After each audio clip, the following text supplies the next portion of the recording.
Se você viveu os anos 2000, você sabe que aquela década foi um prato cheio para os filmes de terror. Eu, pelo menos, tenho essa lembrança de ir na locadora com as minhas amigas e alugar filmes de terror para ver escondido dos nossos pais. Só que depois, né, o que acontecia? A gente ficava morrendo de medo, sem dormir a noite toda, porque muitos desses filmes dos anos 2000 são bem assustadores, né, gente? Traumatizaram não só eu e as minhas amigas, mas também toda uma geração. E hoje eu vou falar dos 8 filmes de terror mais assustadores dos anos 2000, na minha opinião. Se você é novo por aqui, oi, prazer, eu sou a Baby. Aqui nesse canal eu falo sobre filmes e séries de terror e curiosidades bizarras sobre os bastidores dessas produções assustadoras. Então, se você gosta desse mundo do terror, fica por aqui, se inscreve no canal, deixa seu like, seu comentário. Gente, nesse momento que eu tô gravando esse vídeo, faltam 4 inscritos pra eu bater 1000 inscritos. E assim, às vezes as pessoas acham que 1000 inscritos é pouca coisa, mas 1000 inscritos é muita coisa, gente. São 1000 pessoas e eu tô muito feliz que tem quase 1000 pessoas me acompanhando aqui. Eu tô amando fazer vídeos aqui pro YouTube. Pra quem não sabe, eu comecei o canal faz pouco tempo. Deve fazer uns 6 meses, 5 meses. E eu amo gravar, eu amo falar de filmes de terror. Então, que em 2026 a gente tenha muitos mais vídeos, que cheguem mais pessoas por aqui e que tenham muitos filmes de terror bons pra gente falar, né? Bom, e também não esquece de me seguir nas redes sociais, que eu vou deixar aqui na tela pra vocês. Quase todo dia tem vídeo curto e toda semana tem pelo menos 2 vídeos longos. Ó, a ordem dos filmes vai ser completamente aleatória, não vai ser de mais assustador pra menos ou etc. E se você não tiver visto algum desses filmes, pode ficar tranquilo que eu não vou dar spoiler. Apesar de que, né, gente, esses filmes já têm 20 anos, né? Tá na hora de assistir, se você não viu ainda. O primeiro filme que eu vou colocar nessa lista é o filme Pulse, de 2001, que na verdade tem o título original de Kairo. Ele é um filme de terror japonês dirigido pelo Kiroshi Kurosawa e ele tem um remake norte-americano de 2006, dirigido pelo Jim Sonzero. A história acompanha pessoas comuns em Tóquio começando a notar coisas estranhas. Gente sumindo do nada, um clima meio que de fim de mundo silencioso e uma sensação de solidão e desespero que vai se espalhando como se fosse uma epidemia. Em paralelo, surge uma conexão assustadora entre esses acontecimentos e a internet, como se alguma coisa tivesse vazando pro nosso mundo através das telas, sinais e conexões. E internet, gente, em 2001 era uma coisa super nova, então eles exploraram isso. O filme vai construindo medo muito mais na atmosfera do que em sustos, e a tensão vem daquela ideia apavorante de que você não tá seguro nem no lugar mais normal do planeta. Porque o problema agora tá dentro da sua casa, na rede e no que conecta todo mundo. Se a gente for pensar nos dias de hoje, se rolasse uma epidemia, alguma coisa que fosse transmitida pela internet, a gente ia estar todo fudido. Já no remake norte-americano, a trama fica mais direta. Depois de um suicídio chocante, um grupo de jovens começa a receber sinais e mensagens estranhas e aos poucos eles percebem que existe alguma coisa muito errada se espalhando pelos aparelhos conectados, como se um tipo de invasão tivesse drenando a vontade de viver das pessoas. Em segundo lugar, um filme que também ganhou um remake, mas o original é bem superior, o filme Espíritos ou Shutter, de 2004. Gente, esse filme deixou todo mundo que tem dor nas costas com muito medo. Inclusive, gente, eu tenho muita dor nas costas exatamente nessa região. Inclusive, vou começar a fisioterapia na semana que vem. Então, assim, dá um medinho, né? Toda vez que eu sinto dor aqui, eu não consigo não lembrar desse filme. Tipo,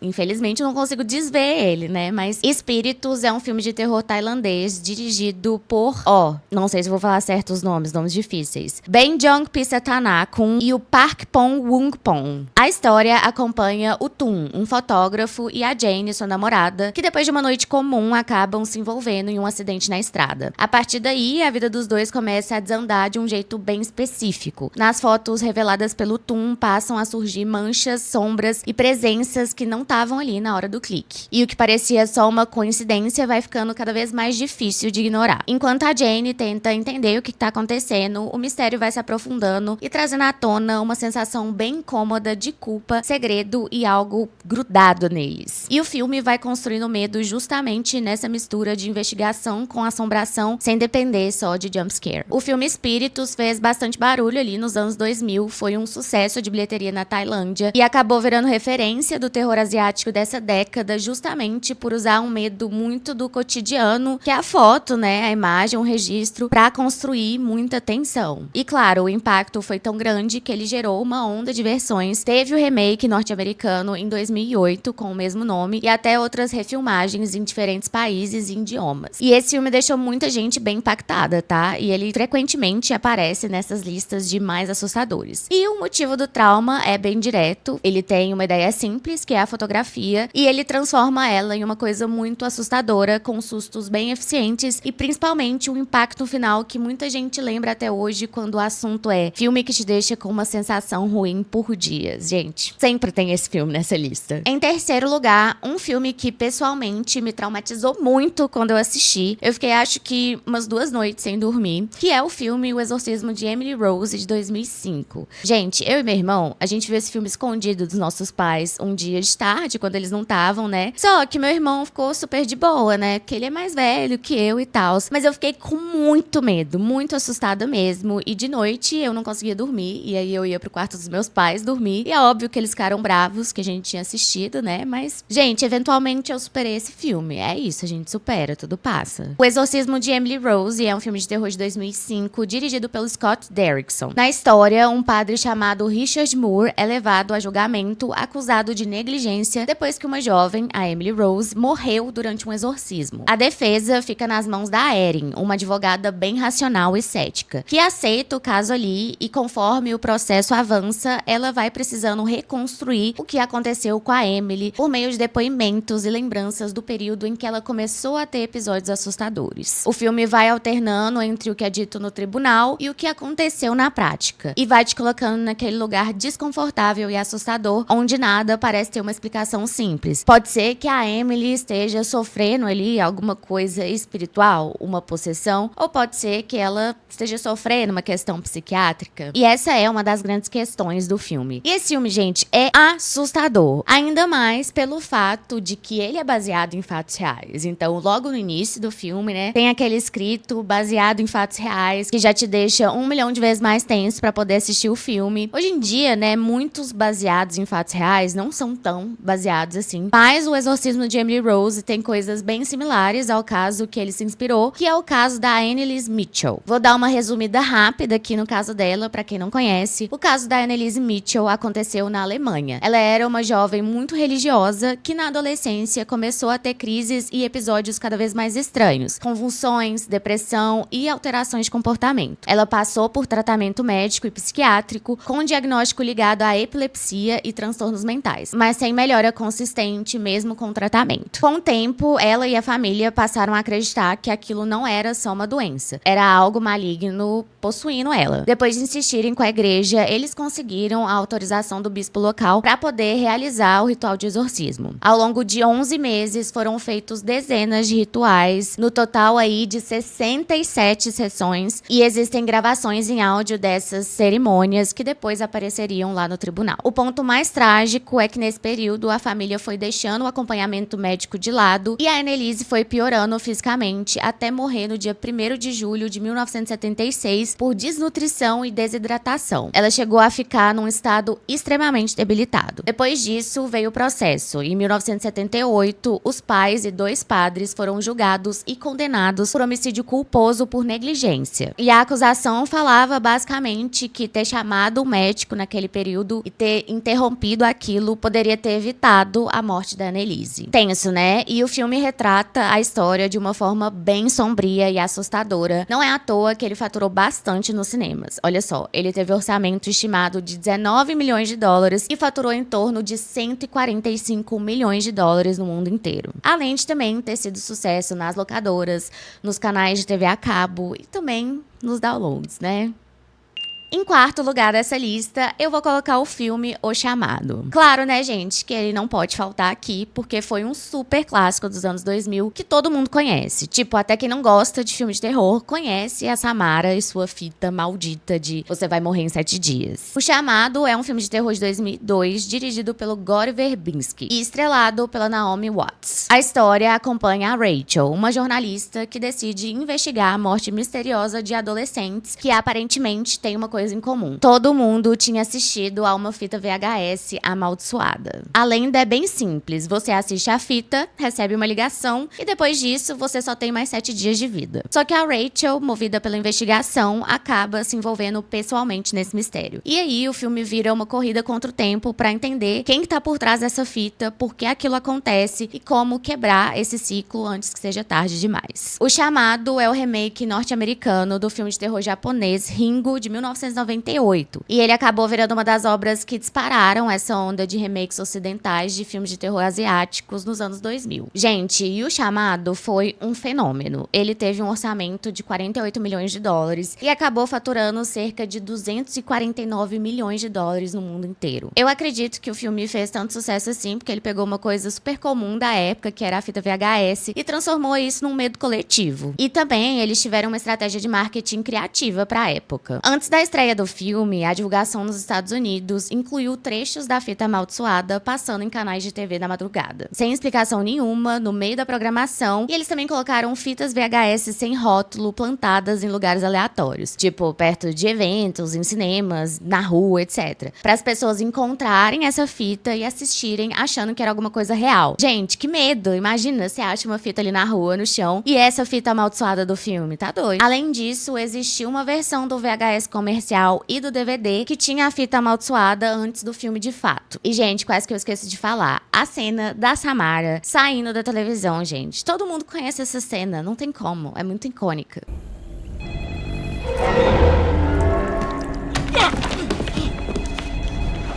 Falei, né, que O Chamado abriu as portas pros remakes de filmes de terror japoneses, os famosos J-horrors. Então, pouco depois de O Chamado, chegou pra gente outro filme icônico da época, O Grito. O Grito é um filme de terror de 2004, dirigido pelo Takashi Shimizu. A história acompanha a Karen, interpretada pela Sarah Michelle Gellar, uma jovem norte-americana que tá em Tóquio e começa a trabalhar como cuidadora. É assim que ela entra numa casa marcada por uma tragédia e cruza sem querer com uma maldição que funciona quase que como uma doença. Quem entra naquele lugar ou tem contato com aquela energia acaba levando essa maldição junto. E a partir daí, o filme vai mostrando como essa presença se espalha e atinge pessoas diferentes, sempre com aquela sensação de que não existe um jeito simples de escapar. O Grito é um remake norte-americano do filme Ju-On the Grudge de 2002, que também foi dirigido pelo Takashi Shimizu. Legal aqui é que eles chamaram o mesmo diretor do original, né, pra dirigir o remake, e isso é meio raro em remakes. Além disso, o filme manteve um pé forte no Japão, além de ter inglês e japonês no áudio e ser todo carregado dessa atmosfera de Tóquio, úmida e cinza. Ele trouxe de volta elementos bem icônicos do original, incluindo personagens do filme ligados à lenda da casa. Comercialmente, o filme foi um grande sucesso. Ele custou cerca de 10 milhões de dólares e fez por volta de 187 milhões de dólares no mundo. Gente, me fala se você não ficou traumatizado com aquele barulho que a Kayako faz com a garganta. Eu também tinha um medo muito específico causado por esse filme, que era de lavar a cabeça durante o banho.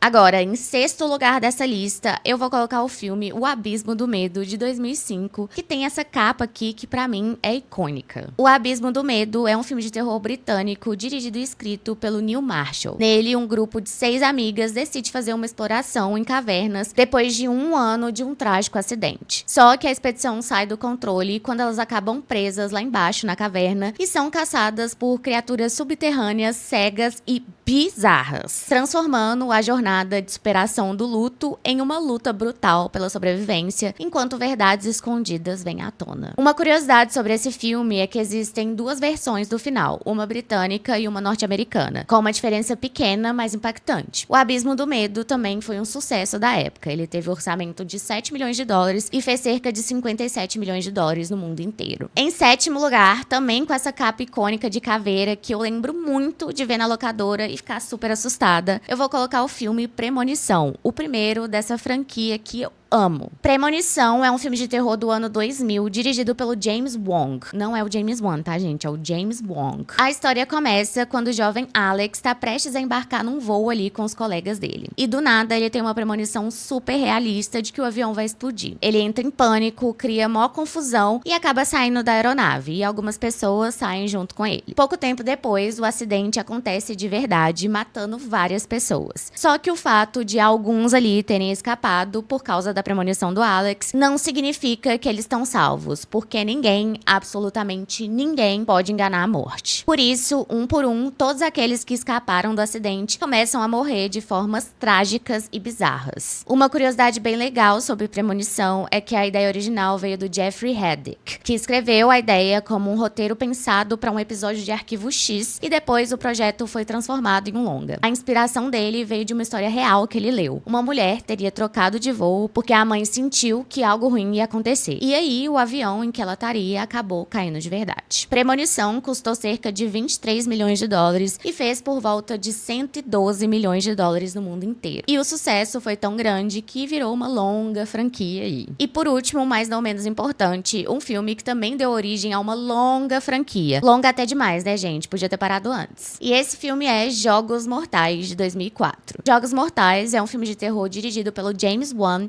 e escrito pelo Leigh Whannell. A história começa com dois homens que acordam completamente perdidos dentro de um banheiro sujo e abandonado, presos numa situação que não faz sentido e com um corpo ali no meio, como se alguém tivesse deixado uma cena montada. Aos poucos, eles encontram pistas e gravações que explicam que aquilo não é um sequestro comum, é parte de um jogo criado por um assassino que ficou conhecido como Jigsaw, alguém que coloca as pessoas em testes cruéis, forçando escolhas desesperadoras para poder sobreviver. Enquanto isso, do lado de fora, a polícia tenta entender quem que tá por trás desses crimes e como tudo isso se conecta. Jogos Mortais nasceu de um curta-metragem que o James Wan e o Leigh Whannell fizeram logo depois deles concluírem a faculdade de audiovisual que eles fizeram juntos. A ideia foi gravar uma cena só do roteiro para poder chamar a atenção de alguns produtores e conseguir dinheiro para poder viabilizar o filme. E isso funcionou tão bem que o projeto virou longa e acabou lançando uma franquia inteira. O filme foi rodado em cerca de 18 dias, com uma produção bem enxuta e um orçamento de só 1,2 milhões de dólares, que é pouco, assim, para poder fazer filmes. E quando ele foi lançado, ele simplesmente explodiu, faturando mais de 100 milhões de dólares ao redor do mundo inteiro. Jogos Mortais também ajudou a consolidar a onda do terror mais cru e chocante dos anos 2000. Tanto que o rótulo de torture porn ficou bem mais conhecido e mais popular depois desse filme. Então, mesmo quem não viu o filme inteiro, conhecia alguma coisa. A estética, o jogo, as armadilhas, o clima ali do filme. Ah, gente, vou pegar pra mostrar pra vocês que eu tenho uma Reverse Bear Trap. Quem me segue no Instagram já deve ter visto que eu fiz pro Halloween. E eu imprimi 3D e minha mãe pintou e ela ficou perfeita. Vou pegar aqui. Olha só isso. Bom, e essa foi a lista dos 8 filmes de terror dos anos 2000 que eu acho que traumatizaram aí uma geração e são super assustadores. E vocês, quais filmes vocês adicionariam nessa lista? Deixe sua recomendação aqui nos comentários, não esquece, claro, de deixar seu like aqui no vídeo, se inscrever aqui no canal para eu trazer muito mais conteúdo de terror aqui para vocês. Beijos aterrorizantes e até o próximo vídeo.